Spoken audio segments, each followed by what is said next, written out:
बंधुगण नमस्कार। आज गोटे गुरुत्वपूर्ण विषय विषय आलोचना करवा रोग विषय साधारण रोग जहाँ को ज्वर कह जाए। ज्वर प्राय समस्त को सब पिला ज्वर हुए ज्वर एपरी गोटे रोग जहाँ को घरे मत चिकित्सा कर बापा माँ व्यस्त हो पड़ती सांगे सांगे फोन करती डाक्तर मान को जे कौन करा कौन कर 103 102 ज्वर तो कौन करा तेणु से माने व्यस्त ही डाक्तर को सांगे सांगे फोन रे कांटेक्ट करती किंतु आपण माने मु कहूची व्यस्त हेबे नै आदौ 103 102 ज्वर किछि एमती सांघातिक ज्वर नुहे आपण ताकू सांगे सांगे कौन करिवे ओदा कनारे पोछि देबे स्पंजिंग कर देबे। स्पंजिंग केतोड़ा पिला शीत थरे था ज्वर है बेले थरवे से आपड़ ताकू आदौ टिके समय अपेक्षा करेंगे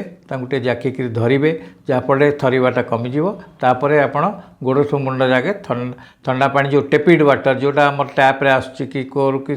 जेकोसी पा से पोछीदेवे आदौ बरफ कि अति ठंडा पानी पोछा दरकार ना आउ गलापर से देखिए ज्वरटा कमी आसो धीरे धीरे तापर पारासीटामोल देवे। पारासीटामोल हूँ ज्वर प्रथम औषध जोटा को आपण प्रति किलोग्राम को 15 मिलीग्राम हिसाब रे दिया जाए छुआ मानू से आम जो पारासीटामोल मिलूँ से 5 ml केतक 125 मिलीग्राम अच्छी आउ केतक 250 मिलीग्राम अच्छी धरा जाओ गोटे पिलार ओजन है 10 kg 15 मिलीग्राम प्रति केजी हिसाब से आपड़ हम 150 मिलीग्राम तेणु आपण ताको 125 जो अच्छी से 3 ml ताकू दे पारे देले 250 जो अच्छी से 3 ml दे पारे एवं जोटा 125 अच्छी से 6 ml दे पारे खाइबा परे पारासीटामोल औषध दवा भल केते जण पिला ज्वर पारासीटामोल देले मध्य ज्वर कमे ना भूताणुजनित ज्वर हठात चली आसे से सब केस रे आपण पारासीटामोल देले भी हठात कम ना बारंबार स्पंजिंग करेंगे किसी व्यस्त होगा नहीं। आजिकल गोटे मिलूँ पारासीटामोल सपोजिटरी झाड़ा बाटर देदेले जी ज्वर कमिज सेटा विभिन्न रकम मिलूँ तेणु आपण ज्वर देखी घबराई जातु नहीं बेले बेले देहटा उषुम लगे मुंड उषुम लगे माँ मैंने ताकू ज्वर बोली कहती किंतु से आप थर्मोमीटर द्वारा ज्वर मापिबे थर्मोमीटर रे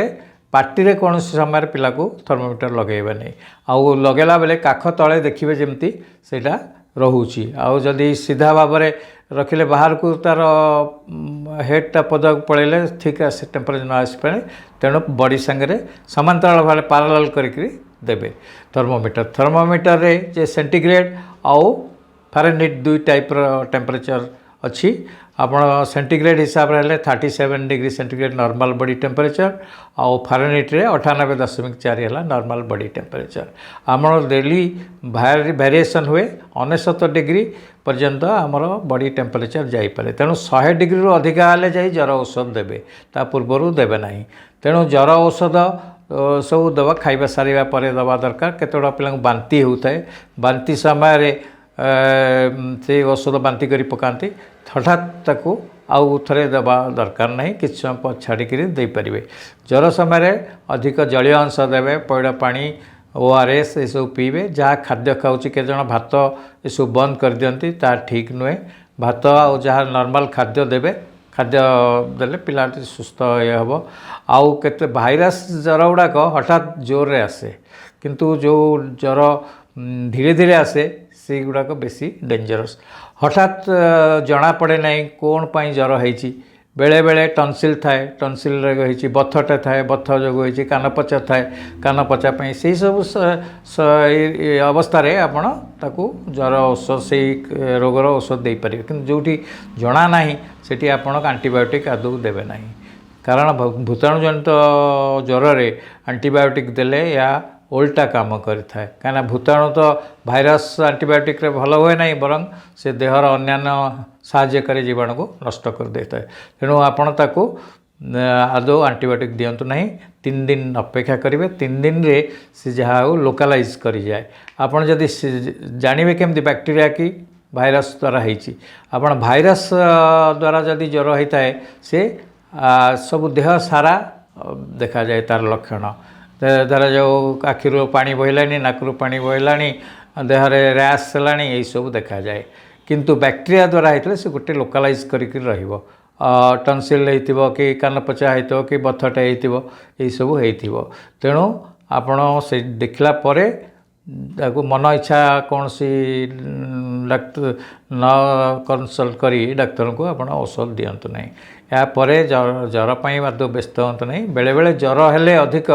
जर पिहुला मारे सेटा आपण जानी रखा उचित 6 मासरू 6 वर्ष भितर जर पिहुला मारी थाए तेणु आपण ताको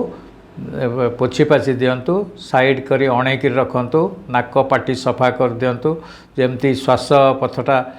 सफा रहे आउ जोठी विपदपूर्ण जगह धर पानी हैला निया हैला सेठू पिला को नहीं आसतु पाखक यही सब करंतु आजिकल विभिन्न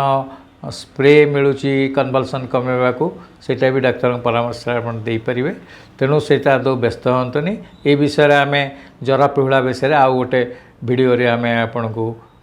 जनइबू तेणु आपण जर गोटे आमर सहायकारी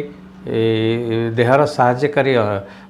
प्रक्रिया कहीं अधिक जर जो उत्ताप हुए से जीवाणु ग्रो करें ना तेणु शरीर चाहे जे अधिका उत्ताप रहा से जीवाणुटा नष्ट हो ऑटोमेटिक तेणु आपड़ जर पर आदौ व्यस्त हूँ ना कौन सी जर आसिले पोछि पाछि दिंतु पिला को खाया पीवा दिंतु आउ स्पंजिंग करातु जर मापंतु देखो देह टी उषुम लगुच जर औषध संगे संगे दे भल नुहे तेणु आपड़ ये सब करी आप निजे सुविधा देखी डाक्तर पाखक जीवे डाक्तर विषय जनइबे आपण डाक्तर निहाती दरकार सब बेले जे आपण घरे बसिकरी ये करेंगे से बेले बेले भाइरस जर गुड़ाक 3 दिन भितर भी कमी जाए तेणु ये सब ये करी आपण आमर भिडियोटी देखिए मतामत आमको जनइबे तेणु या लाइक सब्सक्राइब करूँ अन्य मानक जनातु नमस्कार।